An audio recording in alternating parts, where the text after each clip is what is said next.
हरियाणा के सिरसा के एक गांव की महिला सरपंच का हर्ष फायरिंग का एक वीडियो वायरल हो गया, जिसके बाद उनके खिलाफ कई धाराओं में केस दर्ज कर लिया गया। डीजे पर पिस्तौल लेकर डांस करती ये महिला हरियाणा के सिरसा के गांव डड़बा की नई सरपंच है, जो चुनाव जीतते ही विवाद में फंस गई।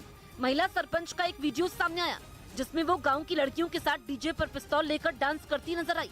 आरोप है कि महिला सरपंच ने डीजे पर डांस करते हुए एक के बाद एक 7 राउंड फायरिंग की।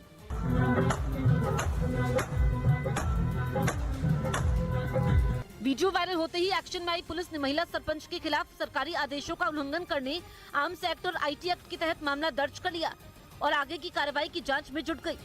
हालांकि अभी ये साफ नहीं हुआ है कि ये वीडियो कब का है, लेकिन पुलिस का कहना है कि वीडियो की जांच जारी है और जांच के बाद जरूरी कानूनी कार्रवाई की जाएगी।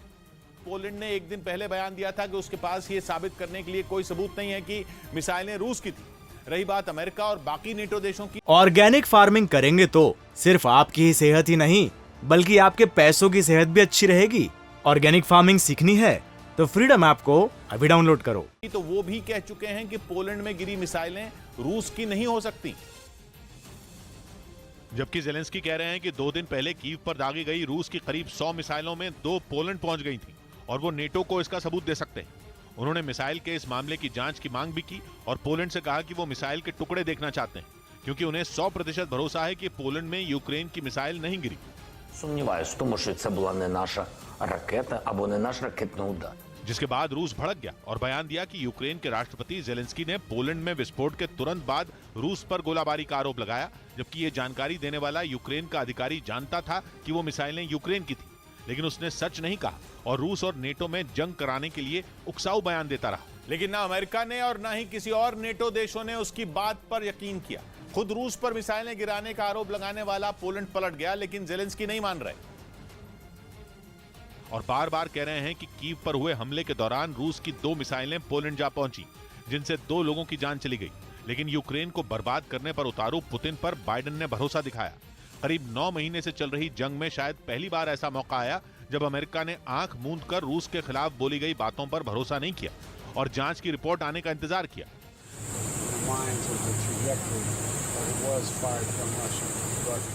जंग शुरू होने के बाद यूक्रेन कई बार नेटो से नाराजगी जता चुका है।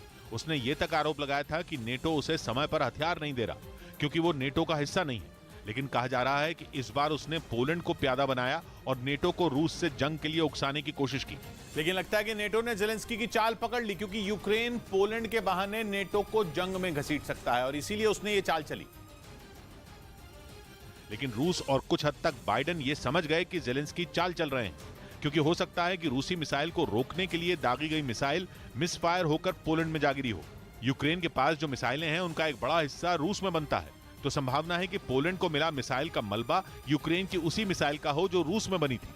और मुमकिन है कि यूक्रेन इसी चीज का फायदा उठा रहा हो, क्योंकि कीव पर हमले के बाद उसकी कमर टूट चुकी है, हथियार खत्म हो रहे हैं और अगर उसने ये साबित कर दिया कि पोलैंड में रूस की मिसाइलें गिरी थी तो उसकी चाल कामयाब हो जाएगी और नेटो जंग में कूद पड़ेगा।